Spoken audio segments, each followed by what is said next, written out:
नई दिल्ली लोधी रोड स्थित Indian Islamic culture centre के चुनाव की सरगर्मियां पिछले चुनावों के मुकाबले इस बार बहुत ज्यादा रहीं। 6 जनवरी को हुए चुनाव के मौके पर सेंटर के बाहर वोटर्स और सपोर्टर्स की भीड़ खूब देखने को मिली। खराब मौसम के बावजूद 73% वोटिंग हुई। केंद्रीय मंत्री, कांग्रेस और भाजपा के वरिष्ठ नेता व प्रशासनिक अधिकारियों सहित सेंटर के लगभग सभी नामचीन मेंबर्स ने अपना मत का उपयोग किया। इसी बीच हमारी टीम ने सेंटर से जुड़े कुछ लोगों से बातचीत भी की। पूछना चाहते हैं फेस न्यूज़ की तरफ से, फेस न्यूज़ के माध्यम से आपसे पूछना चाहते हैं कि कैंडिडेट किस तरह का होना चाहिए आपके हिसाब से, आप क्या सोचते हैं इसके लिए? देखिए, कैंडिडेट जो भी हैं सारे मैदान में हैं और जो वोटर्स हैं, इंडिया इस्लामिक सेंटर बहुत ही रिप्यूटेड ऑर्गेनाइजेशन है। एक एक उसका जो मेंबर है वो अपने आप में एक हस्ती है। तो जो भी चुनाव हो रहा है बहुत समझदारी के साथ, और जो लोग कैंडिडेट जितने भी उतरे हैं सब एक से एक बढ़कर शानदार शख्सियत के मालिक हैं। तो मैं समझता हूँ कि वोटर बहुत समझदारी से फैसला लेंगे। सर, मैं आफशा खान, फेस न्यूज़ से आपका स्वागत करती हूँ। सर, आपसे सिर्फ इतना जानना था कि आपने चेयरमैन के पोस्ट के लिए आगे क्यों नहीं इलेक्शन लड़े हैं? ऐसा कोई नहीं, मैंने क्यों नहीं लड़ा है, इसलिए कि मैं दूसरे साहिबान का इलेक्शन लड़वा रहा था, इसलिए मैंने खुद नहीं लड़ा। और इस इलेक्शन में जो चल रहा है इसके लिए आपके जो व्यूज़, आपके विचार हैं, उसके लिए आप क्या कहना चाहेंगे? बड़ा वाइब्रेंट डेमोक्रेसी है यहाँ पर, लोग वोट डालने के लिए आए हुए हैं। और इस बार जो है बोर्ड ऑफ ट्रस्टी के लिए भी और एग्जीक्यूटिव कमेटी के लिए भी जितने लोगों ने अपने नॉमिनेशन फाइल किए हैं, बहुत लोग हैं। इसका मतलब ये है कि लोग इंटरेस्टेड हैं इसके मैनेजमेंट में आने के लिए, इसको आगे बढ़ाने के लिए।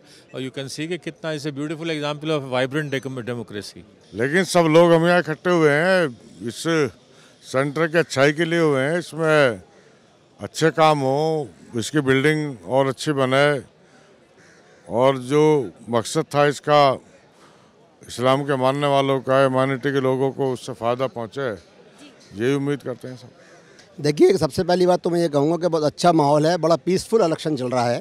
और ये बहुत बड़ी हमारे लिए फ़ख्र की बात है कि इस्लामिक कल्चर सेंटर का जो इलेक्शन है बड़े पीसफुल तरीके से हो रहा है और बहुत अच्छे लोग अपने इसके अंदर जो है पार्टिसिपेट कर रहे हैं। और मैं समझता हूँ आज का जो माहौल है उस माहौल को देखते हुए हमें ऐसा महसूस हो रहा है, जो इनका सराज भाई का जो पैनल है, सराजुद्दीन साहब का, जो पिछले 15 सालों से इस्लामिक कल्चर सेंटर को एक बड़ा अच्छे तरीके से चला रहे हैं, उनका जो पैनल है वो मैं समझता हूँ कि वो बड़ी अच्छे वोटों से कामयाबी की तरफ जाएगा। क्योंकि हम लोगों ने जो बात की है लोगों से या वोटरों से बात की है, तो तकरीबन हमें ये महसूस हुआ है कि वो सराजुद्दीन कुरैशी साहब, उनका पैनल जो है बहुत अच्छी तरह अच्छे वोटों से कामयाब होगा। और मैं बस समझता हूँ कि उनकी जो क़यादत है, उनकी क़यादत में सेंटर को और मज़ीद कामयाबी मिलेगी। सबसे पहली बात तो जो है, जो इतना बड़ा इदारा है इंडिया इस्लामिक सेंटर, इसकी जो हिफाजत कर सके, जो इसको एक सबको जोड़ के एक कौम के लिए, क्योंकि ये पूरा एक वर्ल्ड का एजेंट है, तो ये सबको जाना चाहिए एक मैसेज के यहाँ पे कोई ऐसा आदमी ना चुना जाए कि जिससे इस इदारे को कोई ख़तरा पेश आए। इसकी फलाह बहबूदी के लिए जो भी काम करे वही इसमें चुना जाना चाहिए। जैसा कि अभी पिछले 15 सालों से सराजुद्दीन कुरैशी साहब इसको चला रहे हैं, हम तो उम्मीद ये करते हैं कि इंशाल्लाह वो कामयाब हों और वो इस इदारे को अच्छी तरह से चला सकते हैं और चला रहे हैं। अफरोज़ आलम है। अफरोज़ आलम जी, अभी चुनावी माहौल को देखते हुए यहाँ के किस तरह के उम्मीदवार को पसंद करना चाहेंगे आप? अपने कौन से कैंडिडेट? मैं समझता हूँ सराजुद्दीन कुरैशी साहब जो हैं, उनकी बहुत कुर्बानियाँ रही हैं इस इदारे के लिए, चूँकि ये मुस्लिम इदारा है और पूरी हिंदुस्तान के लिए, पूरी दुनिया के लिए एक माया नाज इदारा है ये। और यहाँ के हमारे हिंदुस्तान के जो माया नाज मुस्लिम्स हैं वो इससे जुड़े हुए हैं। और मैं समझता सराजुद्दीन साहब की जो कुर्बानियाँ इस इदारे के लिए, मैं समझता हूँ कि शायद उन्होंने 15 साल तक इसमें सब कुछ दिया, लिया कुछ नहीं उन्होंने यहाँ से।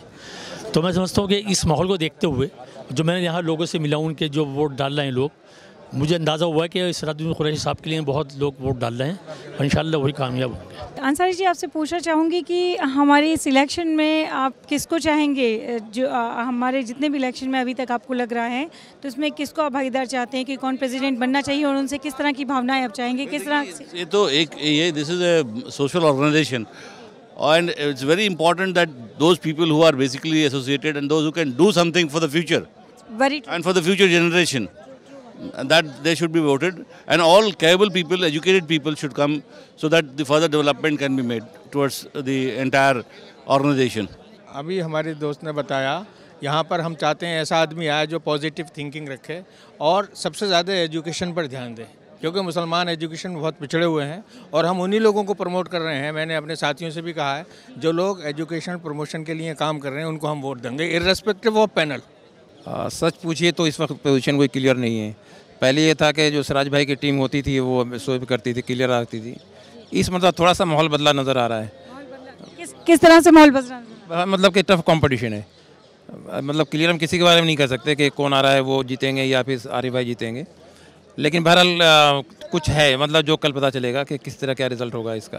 कैंडिडेट अच्छा हो, समाज के लिए काम करे, सबके लिए सोचे, इसी तरह का कैंडिडेट चाहिए हमें जो समाज की भलाई कर सके। हम इसी टाइप के कैंडिडेट को चाहते हैं कि जो यहाँ आए और काम करे। We need a change. अभी यहाँ 15 साल से जो चल रहा है, क्योंकि अगर ये रोटेटिंग है तो वो इसलिए है ताकि यहाँ चेंज आए, व्यूज़ चेंज हो। अब जो इन्हें करना था इन्होंने 15 साल में कर लिया, तो यहाँ चेंज होना चाहिए और नया प्रेसिडेंट आना चाहिए। देखिए, सबसे पहली बात तो ये कि इस बार जो इलेक्शन हम देखने में आ रहा है, इससे पहले जो 4 इलेक्शन हुए हैं उनसे बहुत अलग हटकर हुआ है और काफ़ी लोग हर्ष और उल्लास के साथ जो है यहाँ पर वोट डालने आ रहे हैं और वोटिंग परसेंटेज भी पहले से ज़्यादा बढ़ी है। दूसरा ये कि ये एक ऐसा सेंटर है मुसलमानों का कि ये एक बिल्कुल नॉन पॉलिटिकल होना चाहिए और यहाँ पे जो भी प्रेसिडेंट आए वो नॉन पॉलिटिकल आना चाहिए, क्योंकि पॉलिटिकल जब आदमी या जिस तरह का मतलब समाज से घिरा हुआ आदमी आता है तो फिर उसी तरह की गतिविधियाँ और एक्टिविटीज़ वहाँ शुरू हो जाती हैं। तो इसलिए मैं तो यही चाहूँगा कि यहाँ पर जो भी आए वो नॉन पॉलिटिकल होना चाहिए और इसके फलाह बहबूदगी के लिए जो भी बेहतर से बेहतर काम हो उनको करना चाहिए। देखिए, एक्चुअली क्या है कि यहाँ पर बहुत सारे ऑप्शंस हैं और एक बार में बहुत सारे एक सीट पर बहुत सारे लोग हैं, तो बहुत कन्फ्यूज़न है कि कौन आएगा कौन नहीं। हाँ, ये है कि जो वोटर्स हैं वो प्रॉपर अपनी ड्यूटी निभा रहे हैं। इवन आज बारिश भी हो रही थी लेकिन प्रॉपर वोटर सारे आए हैं, उन्होंने वोट दिया है और सब अब कल देखेंगे कि रिज़ल्ट क्या आएगा इंशाल्लाह। देखिए, ये जो चुनाव है इंडियन इस्लामिक कल्चर सेंटर का, ये कोई आम चुनाव नहीं है, ये काबिलियत का चुनाव है। इसमें इस इदारे की बहबूदगी के लिए जो काम किया गया है, अभी मुझसे पूर्व जो है हमारे बड़े भाई साहब ने बात कही है, उसकी तामीरी काम जो आगे के काम करना चाहते हैं सिराज साहब जो अब तक किया है, उसी को लेके देखिए। उसको लेके चुनाव है, कोई जात बिरादरी का चुनाव नहीं, सबसे ऊपर उठ के चुनाव है। ये इदारा वो है कि जिसमें देश विदेश की इसके ऊपर नज़रें रहती हैं। और मैं सिराज साहब और उनकी पूरी टीम का जो टीम है उसका पूरा बहुत पुराना सपोर्टर हूँ।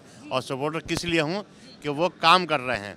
मैं 15 साल से उनको देख रहा हूँ और बिल्कुल मैं कंटिन्यूसली जुड़ा हुआ हूँ। मेरे बच्चे भी यहाँ आते हैं जब उनकी वर्कशॉप लगती है पर्सनैलिटी डेवलपमेंट। और अब ये नई टीम है, इन लोगों का कुछ नहीं पता है और इनका हमें मालूम है कि ये किस तरह के लोग हैं। तो अल्लाह करे कि हमारे सिराज साहब और उनकी पूरी टीम जो पुरानी। मैं ये कहना चाहता हूँ, सिराजुद्दीन साहब ने इस इदारे के लिए बहुत मेहनत की है और जहाँ तक हमारे आरिफ मोहम्मद खान साहब का सवाल है, जहाँ तक हमारे आरिफ मोहम्मद खान साहब का सवाल है, वो अपने आप को एक रीस्टैब्लिश करना चाह रहे हैं इस इलेक्शन से। देखिए, आपने जितने भी लोगों का इंटरव्यू लिया होगा, सबकी एक ही राय है कि हम किसी सियासी आदमी को इस इदारे पे कब्ज़ा नहीं करना देना चाहते। मतलब ये इलेक्शन जो है एक तो चेंज के लिए है, क्योंकि ये पिछले 15 साल से ये सिराज कुरैशी और उनकी टीम ये इस पर कर रही थी और ये क्या कहते हैं जो होना चाहिए था इम्प्रूवमेंट, वो मतलब उसकी ना तो पोजीशन बन पाई, ना जो उसके मंशूर थे, आई मीन जो एम्स थे वो कोई भी पूरा नहीं हुआ। तो लोगों में बड़ी मतलब फ्रस्ट्रेशन है। बिल्कुल ये समझ लीजिए कि जैसे एक तरीके से नेगेटिविटी, बहुत नेगेटिव वोट पड़ेगा ज़्यादातर। देखिए, हमारा काम जो है वोट देने का है और यहाँ के वोट नहीं, मैं हर एक नागरिक से कहता हूँ कि वोट देना एक सबसे बड़ा एक फ़र्ज़ कर्तव्य है और यहाँ हमने भी अपना वोट दिया है और जो सबसे बेहतरीन कैंडिडेट होगा, जिसके साथ बहुमत होगा, जिसके साथ तादाद होगी, वो जीतेगा। मैं जी जानना चाहती हूँ, आप यहाँ बीओटी के लिए इलेक्शन लड़ रहे हैं, तो आपको क्या लगता है, आप मुंबई से यहाँ आए हैं, मुंबई के माहौल को देखकर, यहाँ के माहौल को देखकर आपको कितना डिफरेंस मालूम हुआ यहाँ का और मुंबई का? कुछ आपके व्यूज़ दीजिए।